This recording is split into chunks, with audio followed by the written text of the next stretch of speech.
Hello guys, this is Kevin Technician.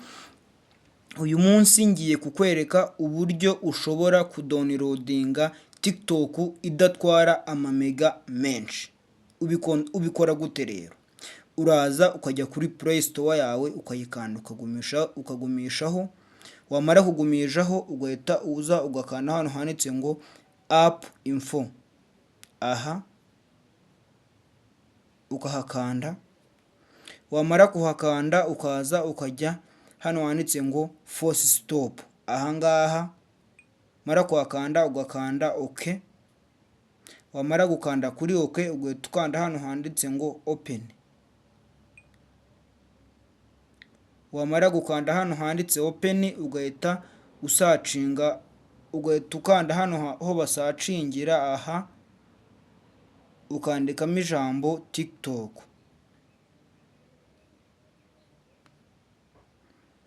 TikTok,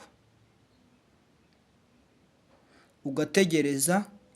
Iyo umaze kuyisacingamo dore TikTok iba yaje, uyikandaho,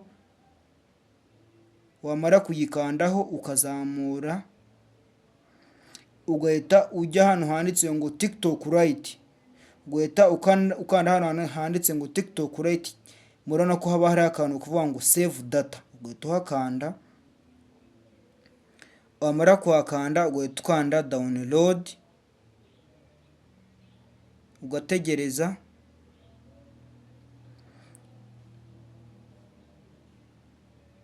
Muri make summary y'ibyo navuze, ufungura TikTok yawe, ufungura Play Store yawe, wamara gufungura Play Store yawe ugahita usacingamo ijambo TikTok Lite nka summary.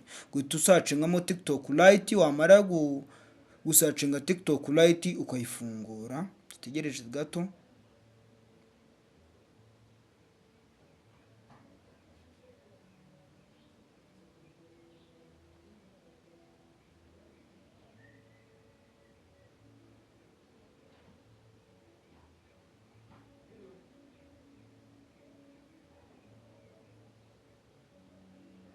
Dutegereze gato yesitare.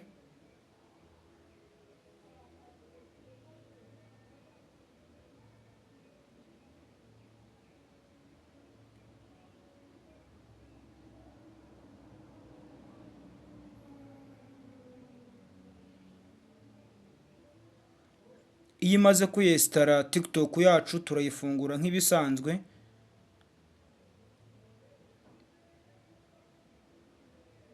Twamara kuyifungura, udashaka kwirirwa ugira ibindi bintu ushyiramo, uhita ukanda kuri kano kantu k'agasaraba.